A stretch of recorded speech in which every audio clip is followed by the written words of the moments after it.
what we came to do. Hey, you know what we came to do. Look, I'm in a league of my own. Y'all need to leave it alone. I'ma just eat everything. I'ma just leave you the bones. Call it an even exchange. There ain't no need to explain. Yeah, it should be understood. Like when I hop on a plane and I fly over your hood. Y'all should be knocking on wood. Don't make me go against the grain. I ate my Wheaties, I'm good. Sideline to sideline, reckless abandon. We even saw that in the Reese Senior Bowl. So I think Isaiah Major has a couple of those traits. They were both all SWAC together. I think Isaiah Major takes another leap this year in understanding that he plays an even bigger role in this Florida A&M defense now that Isaiah Land, the leader, is gone. Bring back Kamari Stevens, General Hunt, but to me, Isaiah Major has to play a big role in this defense for FAMU to make this SWAC title run that everybody's been predicting.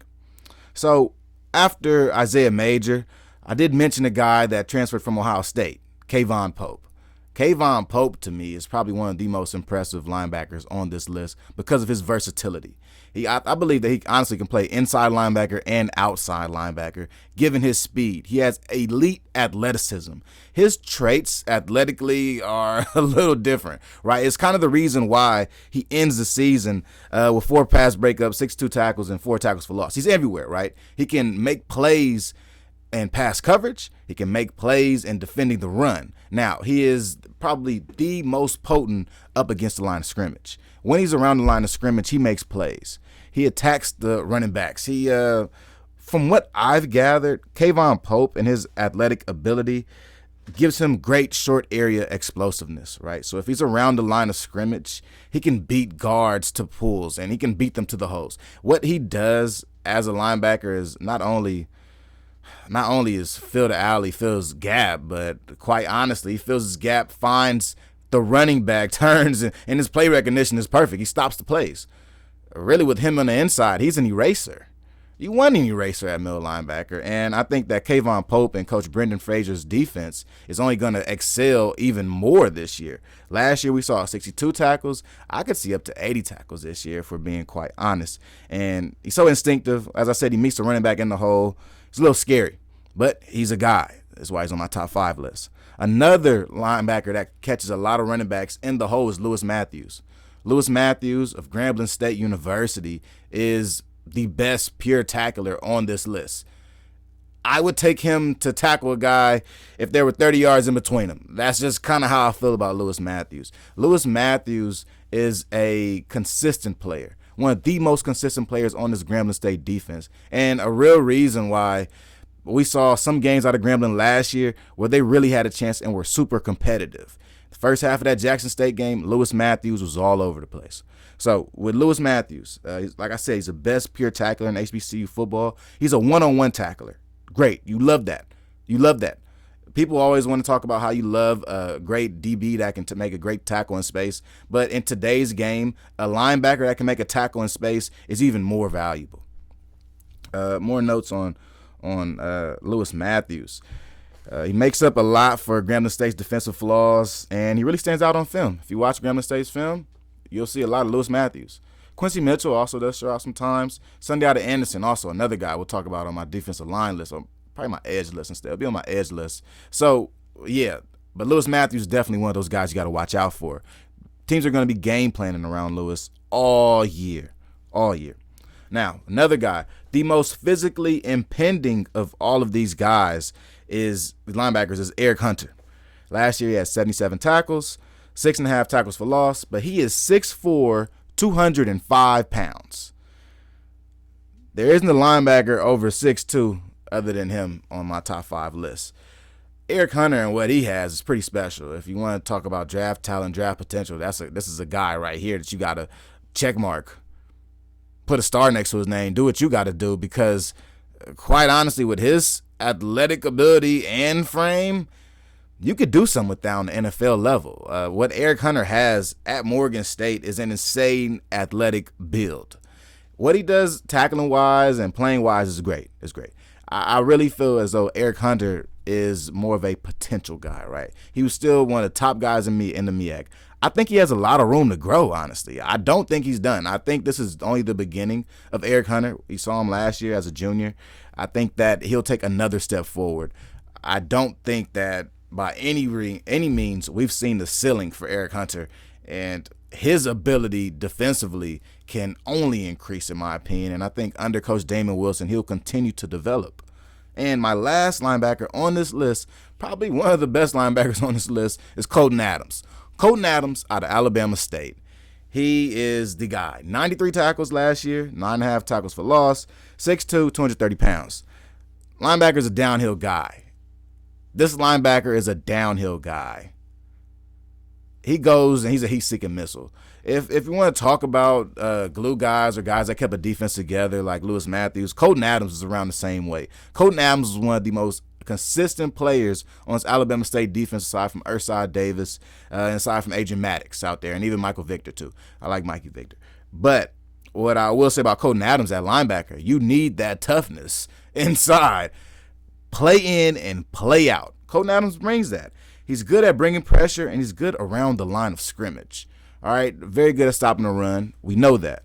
I think this year he's going to take that step and stopping the pass, being in pass lanes, and showing off his pass coverage ability. But at middle linebacker, he does what you need from the get-go. He can stop the run. He can fill these gaps for you. A lot of these linebackers that I picked out into my top 5 are guys that do their job. And when you do your job damn well, you look like a star out there.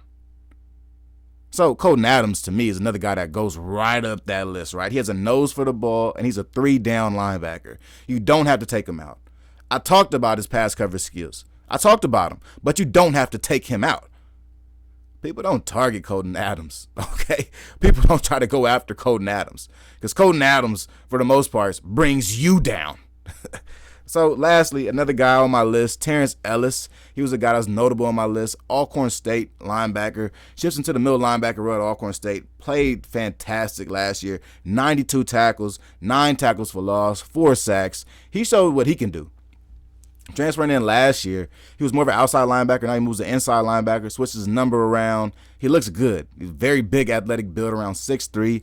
Seems around 230 pounds, 240 pounds. Looks the part. Could be NFL prospect next year. I don't see why not. Claudin Chairless, linebacker, right alongside of my boy Terrence Ellis, is now on the New York Jets. So I don't see why Terrence Ellis won't get a shot next year. I think he's a great linebacker. Definitely was super close to being on this top 5 list. Keep it a buck. All right, so we just got through all of these linebackers. From the linebackers, we'll now talk about our HBCU Showcase. And the HBCU Showcase was pretty interesting. I was not able to make it. Did see the off-script made it, so I took some of his news. He definitely dropped some of the 5 of the 6 players that were invited to combines. Super dope stuff. And then HBCU Game Day was also in attendance at this showcase. I'll show you guys a clip of that and let you guys hear from the one of the owners of the XFL. But of all the players that made it to this XFL showcase, there were 6 players that were given XFL Combine invites. So if you're unfamiliar with how this works, the XFL Football League, right, is running a series of camps around the nation for around possibly a month because it ends around July 16th. They're going to run 8 camps around the country. Each of these camps, they will take players and invite players to their XFL Combine. That's supposed to be around July 17th. Now, at this XFL Combine, you'll have a chance to make it on the different teams. Supposedly, all the teams' general managers and teams' coaches will be there. So, the name of the game is get the golden ticket and go to the Combine. So, let's give shouts out to these guys that did make it to the Combine. One guy that was on my HBCU prospects list, Tyler King, makes it to the HBCU Combine.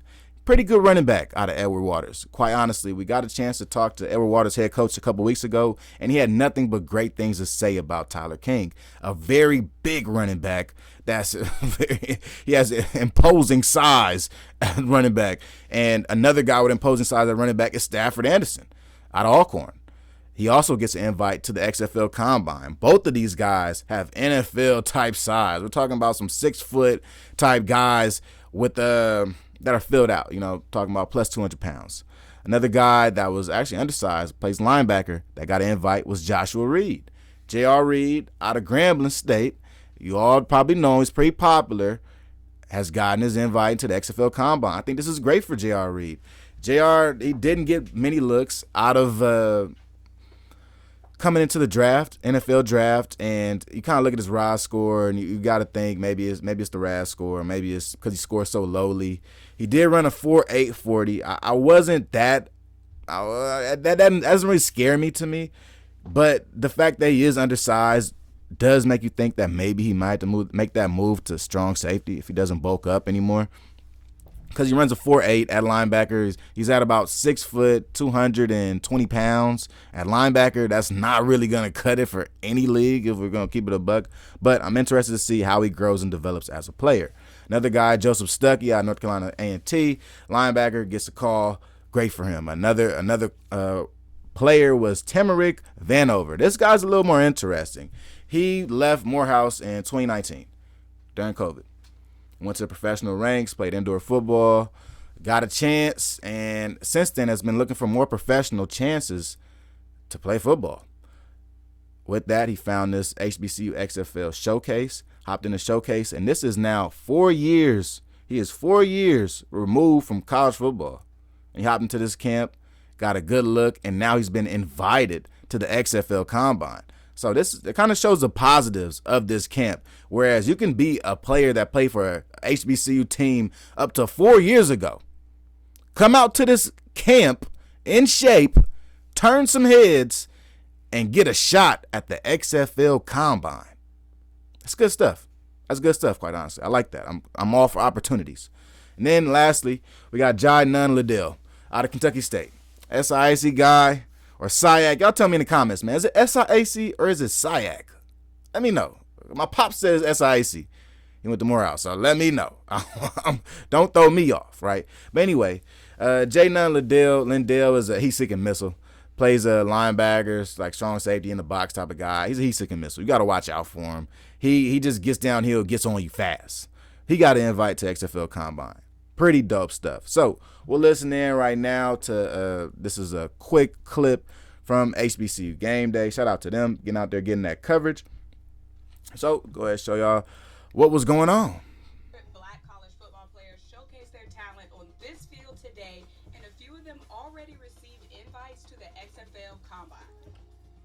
This event was definitely not just for show. Not only did the XFL send coaches and scouts out here today, but members of the executive team and even the ownership group was out here today. Danny Garcia was on the field talking to players and showing them how much this league really cares about HBCU talent. Well, you know, when you are throwing out commitments, we're going to do this, we're going to do that, you have to show up. Be there. Let the athletes know that if I'm saying, hey, I want to create a field of greatness so that you can be great, I can't do that back in Los Angeles or wherever I might be. You have to be here with the players. And for our coaching staff, our executives, our football executives, this commitment is real, and that's why they show up. HBCU talent has had... Oof, that was it, man. I think that's good enough right there. We got some talk from the owner of the XFL, one of the owners of the XFL herself. If you don't know, The Rock, the wrestler The Rock, the actor, the movie star Dwayne The Rock Johnson owns the XFL completely, right? He's the guy. Part of the ownership group is this woman here also who actually decided to put some boots on the ground, which is dope to me, honestly. When it comes to inviting guys, giving guys the golden ticket to your XFL Combine, you want it to be from a guy with a position of power, not the strength and conditioning coach that just made you do the 4-cone drill. If you care about me, shit, can you bring the owner out for me? Can you bring the boss? Can the boss give me my promotion? So I like this. I like this a lot. I think this is positive, and it's showing that the XFL actually cares. Big. It's big to me, honestly. So, aside from that, XFL Showcase, there was an XFL Draft last week. Now, with the XFL Draft, we had 3 former HBCU players drafted. Charles Hall, wide receiver, formerly out of Virginia Union, transferred to Arizona State last year. Didn't get too much, only about 9 catches, 100 yards. But at Virginia Union, went absolute dumb for a couple years. Gets a chance at the Renegades, though. Charles Hall with the Renegades could be pretty interesting. Renegades were a pretty decent team last year. Middle of the pack type. but they made a run. And then we got Kayron Kinsler. It's a good safety, strong safety out of Alcorn State. More of a box guy, I think, in my opinion, but he has a good nose for the ball. He's going to get a chance with the Orlando Guardians. Orlando Guardians had a hard time last year. Somewhat rebuilding. They were swapping quarterbacks the whole year. A little different, but I'm hopeful that Kayron Kinsler can honestly make a name for himself and be a guy in the XFL. I think, if anything, it's about being a guy in the XFL, and you go from being that guy in the XFL to getting a look in the NFL. And an indictment of that is Chris Blair out of the XFL. Former Alcorn State player also just got a look at the Atlanta Falcons and was signed to the Atlanta Falcons after balling out for an entire year for the XFL. A straight year of balling got him a look in the NFL. So I think that can be a similar path for some of the HBCU guys, especially a guy like Kayron Kinsler, who I really like at strong safety. And then lastly, we got Robert Mitchell, offensive lineman who got drafted to the Las Vegas Vipers. This offensive lineman, Robert Mitchell, was from North Carolina Central last year. If you're not familiar, they were in the Celebration Bowl. They beat Coach Prime and Dion and them, right? Handled business. Robert Miller was a guy that's on my big draft board. He's an excellent offensive lineman. I was surprised they didn't get a look from the NFL or USFL, but I'm happy that he actually got a look in the XFL, which I think is probably one of the better developmental leagues. So looking at the XFL draft, we got 3 players, XFL draft from HBCUs. There were 9 players drafted from HBCUs in the USFL, and we have 1 player from the NFL drafted, all right? So that's around 13 players drafted so far. Next week, I'll try to do a free agent tracker or a non-drafted tracker, and we'll get back into the NFL and see which players are still doing their thing, and we'll check out some depth charts and get all into it, because I do think that's a major factor, right? We did make a big fuss about one HBCU player being drafted, but we have to be just as loud about these other pipelines that are giving opportunities to these HBCU players. Shout out to the XFL for giving out more chances for HBCU players. It's dope. They're also giving out chances to many other free agents. They're going to have 7 more of these camps. 7 more of these camps. Not HBCU oriented, but in different cities around the country, giving free agent players a chance to ball out in front of, honestly, your boss. Like I said earlier, get the ball in front of your boss. That's what you want to do. So, getting away from the XFL draft, we'll talk about some of these top specialists. I got some top specialists for y'all. Now, here are my top specialists going into the year. These are my top punters and my top kickers. I definitely had to pull out the stat sheet for this one. But of my top punters and my top kickers, we'll get into the top punters first. So if you see at the bottom here in all red, we got a guy from Delaware State, right? He's a transfer. He just transferred to Jackson State, but his name is Matt Knoll. He is the best punter in HBCU football. Last year, he kicked his longest punt was 80 yards. He averaged 42 yards a punt, which is among the highest of HBCU players. He had around 2,700 punting yards, and he had about 65 punts. Matt Knoll, to me, is one of the punters that you want because he gives you options. If you don't have options from a punter, you don't have anything. And with Matt Knoll, you can punt that ball with his back to the end zone. You can punt that ball past the 50-yard line. You can punt that ball in between the 30 and the 20. You don't have to really worry about your punting situation when Matt Knoll is back there catching the punts. I like him a lot. I think he'll exceed in Jackson State's big atmosphere veteran Memorial Stadium. Another guy that I also like is Brady Myers as a kicker. Brady Myers and Adrian Olivio are my top kickers in HBCU football. Brady Myers, what he does at the Division II level with a partial scholarship is nothing short of fantastic. I really like Brady Myers and what he does over there at Virginia Union. Last year, kicking the ball, he was 7 for 11, 44-yard long, and he was 63% on his makes this year. To me, Division II football, FCS football, Division I, whatever you want to, whichever level, when you look at it, the different levels of difference of them is the speed. When we talk about the specialists, the speed of the snap, the better holds, the better blocking up front. It's kind of hard to account for all of those things at once, right? So this 7 for 11 we got from Brady Myers, some of the balls could have been tipped, could have been slow snaps. Consistently what we see from Brady Myers year in and year out is makes. And that's what I'm counting towards him. I think what Brady Myers does for his Virginia Union team is gives them a chance to get points on the board from anywhere out underneath the 40-yard line, right? You just want to have a chance at it. You get a chance at the goal. In late games, he has won them games before because you're able to use him.